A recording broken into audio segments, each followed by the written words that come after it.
السلام عليكم ورحمة الله وبركاته kusoo dhawaada walaalayaal jankiin waxalba crypto waa walaakiin maxamed jaamac insha allah xalqadan waxaan doonayaa arrimo fara badan inaan kaga hadlo taasoo labadii bilood u dambeysay aanan wax video aan soo gelin channelka qodobadii ugu muhiimsanaa ayaan insha allah yara dul istaaginaa iyo waxyaabihii sababay in cryptadu sidan waalan ay usoo daadato inkastoo loo maleynaya maaragtay inay muddo dheer ay qaadanayso soo dhicitaankan ay soo dhacday iyo qaabkan waalan ay u socotay cryptadu haddaad jeceshahay amba aad danaynaysid maaragtay inaad ka qayb qaadatid koorsiga bisha toddobaad biidni illah tacaala aan samayn doono taasoo noqon doonta koors mutakaamil ah oo dhammaystiran oo bil quraata socon doona waxaad igala soo xidhiiri kartaa telegramka oo halkan videogaad ka dhex arki kartid iclaan gooniyana insha allah waxaan doonaya inaan usoo sameeyo koorsiga oo ayaamaha soo socda aan doonaya in kaga hadlo arrintan kale aan jecelahay inaan la wadaagana waxa weeye digniin walaalayaal iska ilaaliya dadka inii soo gelaya ee luuqa iniigu soo gelaya telegramka oo ina leh ustaad maxamed jaamac baanu nahay waxaana inii wadnaa mashruuc aad ka faa'iidaysaan boqolkiiba intaasoo percentage anigu dadka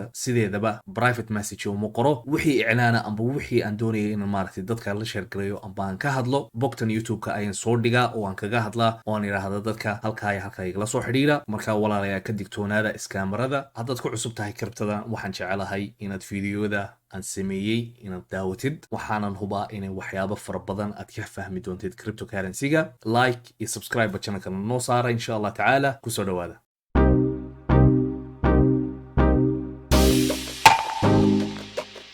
qodobada ugu muhiimsanaa haddaan ku bilaabo sidan videogii ugu dambeeyey ee channelkan soo dhigay aan ku sheegay ina dowladda maraykanka amba baanka dhexe ee maraykanka uu doonayo inuu kiciyo interest rateka taasoo laga baqayo inay gaadho julaydan soo socota insha allah tacaala 2.25% oo halka ay doonayaan sicirka faa'iidada inay kordhiyaan si ay u xakameeyaan sicir bararka ka jira dalka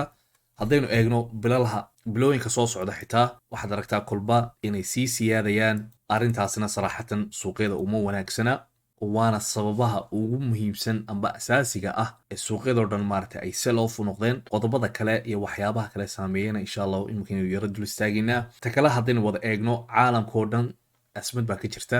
oo sicir barar waalan baa caalamkao dhan haya G20ga amba 20ka dowladood ee ugu quwadda badan iqtisaadiga iyo dhinac kastaba haddii laga eego waxaynu aragnaa sicir barar waalan inuu ka jiro sacuudigaad moodaa inuu ugu yaryahay iyo chinaha oo 2.1 iyo 2.2 ah inta kale dowladaha badinkooda 3 4 7 5 Canada oo quraata waxay maraysaa 7.7 Jarmalka ilaa 8 Maraykanka 8 iyo 8.6 Spain Netherland Ingiriiska 9.1 Ruushka 17 Turkiga iyo Argentina ba u liita oo boqolkiiba 60 wax dhaafaya sicir barar waalan haysta dalkooda markaas raaxatan marka iqtisaadka amba dhinac kasta laga eego waxyaabahan suuqyada u sababay inay soo daataan sicir bararkii iyo mashaakil fara badan ayaa ka jira dowladaha markaa sanadkan ilaa sanadka dambe waxaa loo malaynayaa in downtrendka lagu jiro guud ahaan suuqyada oo dhan maaha kribtada quraata haddaynu dhinaca kribtada usoo laabano qodobadii ugu muhiimsanaa ee ka dambeeyey ina suuqu sidaa waalan usoo daato waxay ahayd arrinta lunana sidaad ogtihiin ma doonaya inaan si dheer aan uga hadlo qaabkii u shaqaynaysay oo fashilmay oo stable coinkooda oo la yidhaahdo UST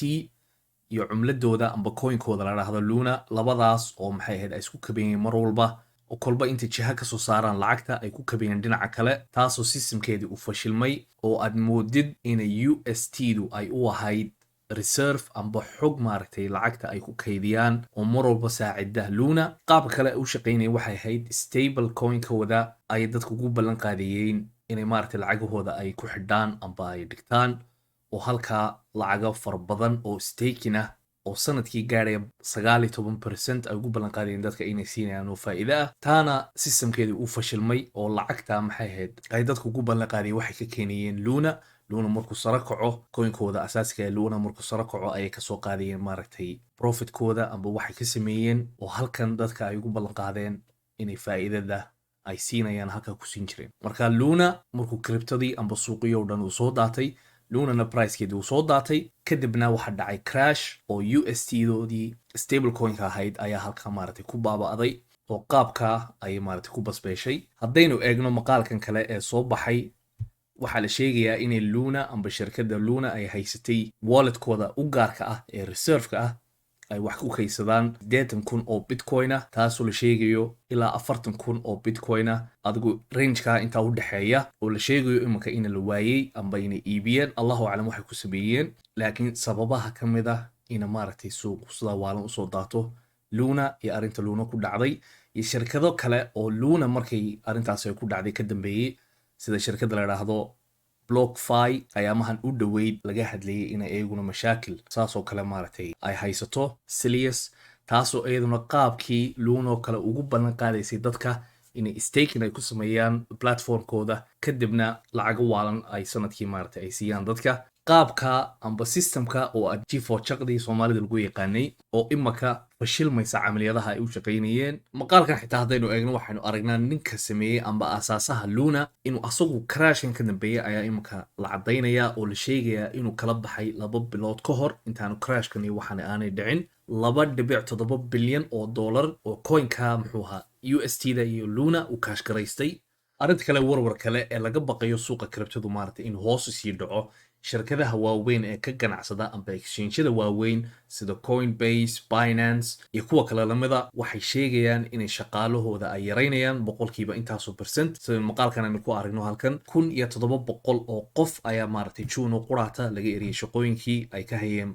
exchange-yada. markaa waynu arki karnaa saamaynta uu bear marketku ku leeyahay suuqa, iyo shirkadahan oo dabcan dee ka faa'iidaya dadka badan ee soo gelaya suuqa iyo dadka badan ee tradingka iyo waxaa ku sameynaya fiiga ay ka faa'iidaan oo dee profitkooda iyo waxooda ay ku qabsadaan. marka arrintu way xun tahay saraxatan, halaga digtoonaada suuqan, hala iska ilaaliyana insha Allah tacaala. masalada kale ee ugu dambaysa aan doonay inaan ka hadlo intaanan technicalka u boodin waxa weeye masalada stablecoinka. stablecoinkan sidaan ku aragnay aamihii u dhoweyd ee aynu soo dhaaftay inay qaarkood si waalan ay u daateen, taasoo imakana xitaa arrintan stablecoinka ay kusoo cusboonaatay kriptada, inkastoo beri hore maaragtay laga cabsi qabay oo mar walba laga hadli jiray sida USDT-da qaabkay u shaqayso, halka lacagtan ay ka keenaan, maxaa reserve u ah, maxay hayaan lacag oo kayd u ah oo dee ay ku caddayn karaan maaragtay intanu bilyan ee suuqa ku jirta imaka, oo imaka la daba taagan yahay oo la leeyahay soo caddeeya. qaybta technical analysis haddan u gudbo insha Allah tacaala. DXY-ga ayaan doonay horta inaan taxliiliyo, laannu doolarka ayaa wax walba suuqyadan saameeya, oo mar walba suuqyadan oo dhan waxa maaragtay guide u ah amba calaamad u ah doolarka, taasoo aan doonay insha Allah inaan ka hadlo. waxaan joogaa weekly time frameka, saynu aragno doolarku wuxuu ku wajahan yahay area dhowr jeer laga soo celiyey 2020gii berigii corona iyo 2017kiiba oo si waala xitaa looga soo daadiyey berigii Twin Towerska Maraykanka la qarxiyey oo 2021kii ahayd. imaka waxaad moodaa areadan inuu jebiyey, haddaan soo yaro dhaweeyo, laakiin wiigan iyo wiigga hore waxaad moodaa ina pressure yar lagu hayo doolarka oo lasoo yaro daadinayo, laakiin waxay la tahay inuu sii socon doono intuu areadan u yimaado halkan retest lagu sameeyo, kadibna ilaa iyo areadii uu kasoo daatay uu gaadho, laannu interest ratekan ay kicinayaan ayaa saaciday doolarka maaragtay inuu sarakac u sameeyo, oo laga yaaba xitaa all the way ilaa iyo berigii 2021kii halku kasoo daatay ina lagu celiyo. areadaasaana u malaynayaa inay strong resistance u noqon doonto doolarka, maadaama intaasoo sannadood ay ka dambeysay amba ay saamaysay inuu downtrend uu ahaado doolarku. taana allahu aclam goortay noqonayso, laakiin suuqyadan insha Allah muddada soo socota DCA ha lagu sameeyo, coinanka wanaagsan, only coinanka wanaagsan ha laga ganacsado, ha laga qaato insha Allah tacaala. haddaba bitcoinka aan u gudbo khaasatan qaybtiisa ah dominance-ka amba haymanada uu suuqa uu ku leeyahay, wuxuu inoo samaynayaa imaka bear flag amba bearish flag oo insha Allah aan u malaynayo ilaa areada hoose uu iman doono, oo kadibna buy uu noqon doono, oo halka crypto marketkuna uu ku jiri doono bear marketka ilaa iyo ay wax iska bedelaan suuqyada. taana insha Allah haymanada soo daadanaysa ee bitcoinkana waxay saacidaysaa altcoinska inay yara dhaqaaqaan oo xoog amba awood ay yara yeeshaan. ugu dambeyntii haddaan bitcoinka taxliishiisa aynu eegno, dhowr jeer oo hore ayaan maaragtay aan ka hadlay oo areadan 30,000ka aan ku sheegay haddii la jabiyo areada aynu kasoo laaban karno amba aynu tegi karno inay ahaan doonto 20,000, laakiin waa la soo jabiyey 17,000 iyo bar baa la yimi. wiiganna waxaad moodaa ina pressurekii selka ah lagu soo wado. hadaynu dailyga ka eegno dhowr candle oo rejection ah aynu halkaa ka aragnaa oo inoo sheegaya ina bitcoinka lasoo daadin karo, laakiin waxaan u malaynayaa ilaa iyo interest rateka dambe oo ku eeg 27 July inuu bitcoinku insha Allah tacaala sarkac yar inoo samayn doono, kadibna markay akhbaartaas ay soo baxdo faa'iidada ay kordhiyaan inuu bitcoinka lasoo daadin doono oo ilaa 15,000 oo dollar la keeni doono. intaas maanta inii hay walaalayaal, aad iyo aad baad u mahadsantihiin sida quruxda badan aad ula socotaan channelka. Salaamu calaykum waraxmatullah.